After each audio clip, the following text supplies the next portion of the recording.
the reason why I'm in a hotel room today. I'm in a hotel room because I had to put my car in the shop. I had to put my car in the shop because um, apparently there's a gas leak and my check engine light came on. So I took it down to this guy that I normally take it to, and he cleared the code and put a new gas cap on to see if it worked, and told me to come back after 10 miles if the check engine light came back on. Well, the check engine light came back on, so yeah, I have a gas leak. So we made an appointment for me to come see him today. I had to take off from work today. I think I've mentioned I work on Saturdays, but so I took off from work today and arrived at his garage really early, and he was nice enough to give me a ride to the hotel. And so I came and hung out until he got the car done. The car's done, and he will run another test on it, and then we'll find out for sure if it's good to go. I think I have to go back on Tuesday. And he's, one of the reasons I keep going back to this garage is because he's just a really nice manager, and he says that, and when we're riding back to take him back to the shop, he said that there's a lot of knocking going on in my car, underneath, and he said that I should bring it in on, when I come in on Tuesday, he'll take a look under and see what's going on. So, anyway, so I thought I'd take, well, the funniest thing is, yesterday, while I was working, I had my key in my bag and a bottle of water in my bag. Well, apparently the water wasted on my key. And guess what? My key fob stopped working. So the whole half of my day I spent I had to get a new battery. I got a new battery for it. Tried it out, it didn't work. So I tried to dry it out, the key fob out just in case. It would not work. I mean, this thing is kind of old too. I noticed one time, a couple of times I've tried to lock it and it wouldn't lock, or it acted like it didn't want to lock. So anyway, so yeah, that's another issue. It's so funny because twice, both at work, I was able to get somebody to come and pry open or you know how they open the door and stick something in there and pull the lock up. Well, somebody did that at work. But this morning, before coming to the garage, I had to get gas. So I went to the gas station and I did not lock the door. I got out, went and paid for my gas, pumped my gas, tried to get back in, and I couldn't get back in. I was like, what? I didn't lock it. I promise I didn't lock it. So anyway, so I'm standing there, I'm going, what am I going to do, So I see this homeless guy. I think he was homeless anyway. So I said, and he looked pretty nice, and I said, can you help me? I can't get my door open. I've locked myself out. And he said, oh, you locked yourself out? He says, yeah, sure, I know how to help you. So he says, okay, you wait right here. I'll be right back. Like, I can go anywhere. My car's locked. I can't drive my car because my key's locked, right? So anyway, he says, wait right here. I'll be right back. Well, about 20 minutes go by. I don't see him. So I'm thinking, wow, maybe he forgot about me and he has other stuff to do. So I see these other two guys, and the guy says, what?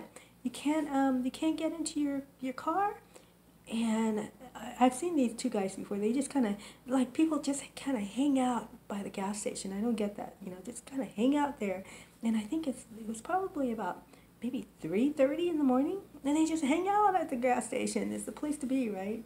So anyway, I say, yeah, I can't get my car open. And he says, oh, you know what? I got just the tools. I'll help you. So he goes back to, I guess he had a car there, or he had a tool bag there or something. So anyway, he brings all these tools over, and basically they're all long hooks or hangers or something, stuff like that, right? So he goes and gets it, and he comes over, and he says he tries to get into the door, and he can't get in the door. So I mentioned that yesterday that they used two screwdrivers to probably kind of, one to pop it open and the other one to pop it open more, and then they stuck something in there and pulled the handle up. So anyway, so he goes in and goes back to his tool bag, brings the whole thing over, and he has two screwdrivers, and he does it, and he does his thing. Meanwhile, while he's doing his thing, or actually why he goes back for the screwdriver, the other guy that I had promised to help me comes with a hanger. And then the other two guys come over, and he's like, "What are you doing?" And it's like, "Oh," I said, "I'm really sorry, sir. You left. I didn't think you were coming back." He's like, "But you told me I could do it. But you told me I could do it."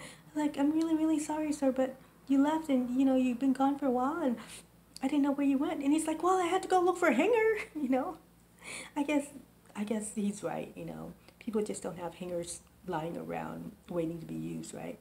So anyway, uh, meanwhile, the second guy I had asked, is trying to open the door. He's like, "Hey, partner, it's okay. She got me to do it now. You can go now." And the guy would not leave. He kept hanging around and trying to open the door. And I was just like praying that they didn't start fighting. I was like, "Oh my goodness!" And I had $2 in my pocket, and no, I had how much did I have? I think I had $4 in my pocket, and I already given it to the second guy, to do my car. The first guy, he walked away before I even thought about having the money in my pocket. So anyway, I gave it to the second guy, and so I knew I didn't have any more money to give to the third guy or to the first original guy. So I'm like, "Oh well, I don't know what's gonna happen if he helps them open the car because I don't have any money on me." So anyway, the second two guys managed to open the door, and the third guy, the first original guy, is standing around going, "I helped too, I helped too." So anyway, when I got in my car, I checked in the glove compartment, and I had $3 there. So I gave each one of them a dollar. But the thing is that had I called somebody to do it for me, I think the last time I got locked out of my car, I think I had to pay 80 some dollars for it. So $3 a piece is nothing compared to 80 some dollars that I was gonna have to pay. Actually, $7 is not even close to what I would have paid if I had called somebody. So then, so now I'm fighting this problem where I have to get my key fob fixed, and I have to, for some odd reason, this is the dumbest thing, but my key doesn't open my doors. My key to my ignition doesn't open my doors. And when I bought it, I remember I got into this stranger. I thought that I was buying the car when I first went to this place. And it turned out I was leasing it, and I didn't find out I was leasing it till she's going over the paperwork with me. And by then, I'd already turned over my insurance, changed my insurance to what they required, and set it up as a lease and all this stuff. And after all of that, then we're sitting there, and she's going over the paperwork, and I hear, "in the terms of your lease," I'm thinking in my mind, "Oh my God, what? A lease? This is not a lease. I'm paying, I paid $1,000 down. It's not a lease." And I should only, let's see, I think it was advertised as for something. And I figured, well, with $1,000, I'd only have like 3,000 some dollars to pay back.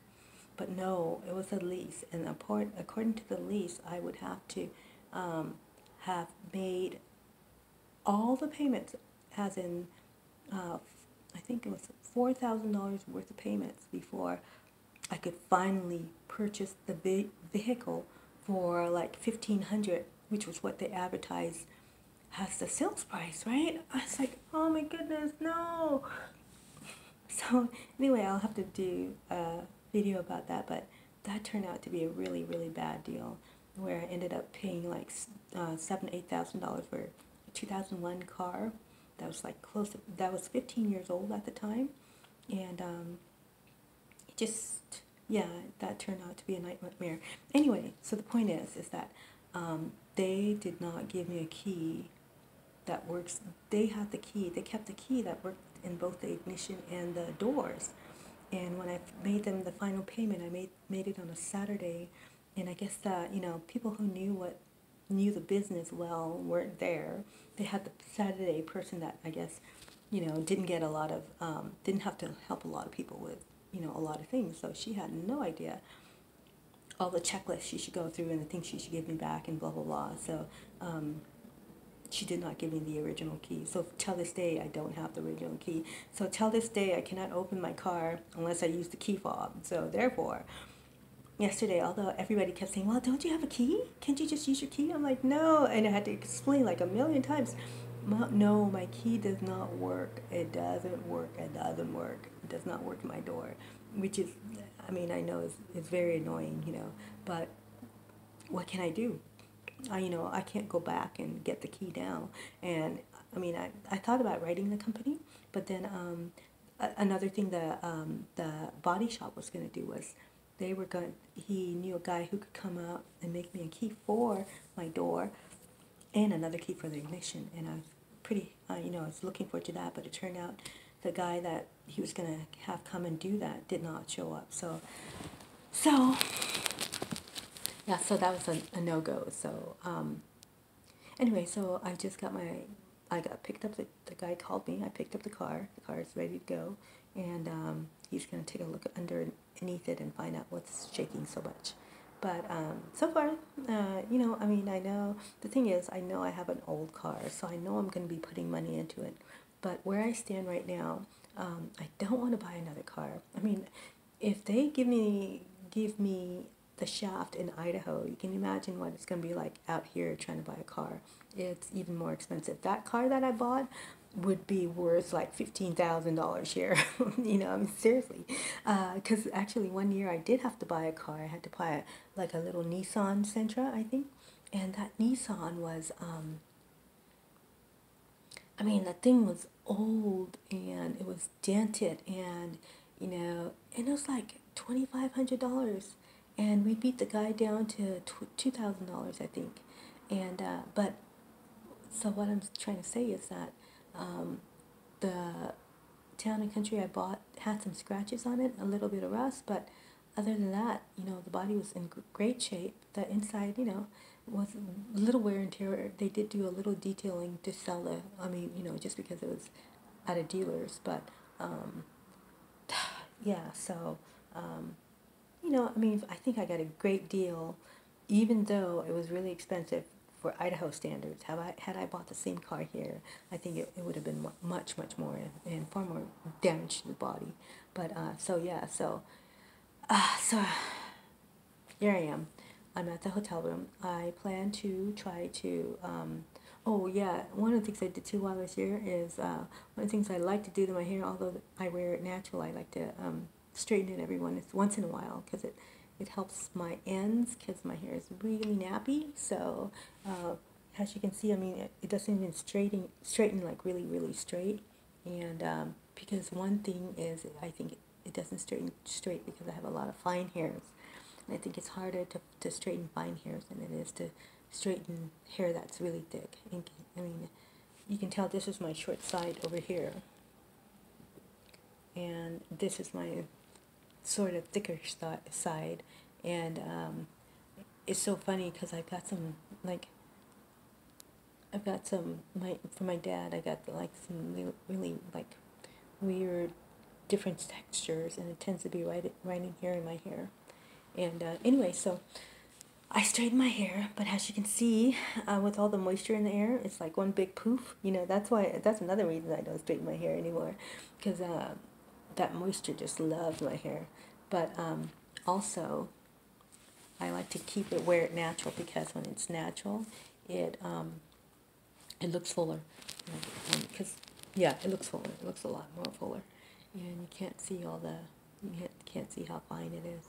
And the strands are thicker when they're when it's natural. So anyway, so yeah, so I got over the whole shower thing. I have my flip-flops from where do I have my flip-flops from? I have my flip-flops from working out, and I wore them in the shower, washed my hair, let it dry, straightened it.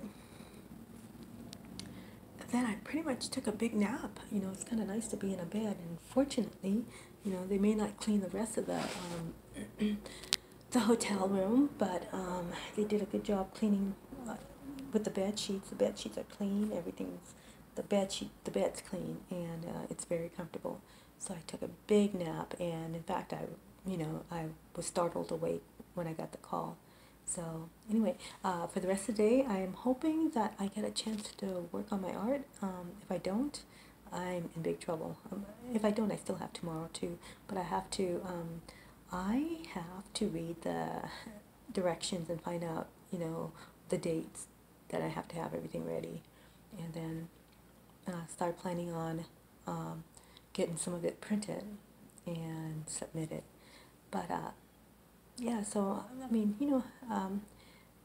everybody has car problems, and I wish vanners knew that. I don't care how old or new your car is. In fact, I think after 5 years, your car starts to break down. My ex-husband had a new car, and after 5 years, he had to have the engine replaced. It's just the way things are these days. Nothing lasts forever.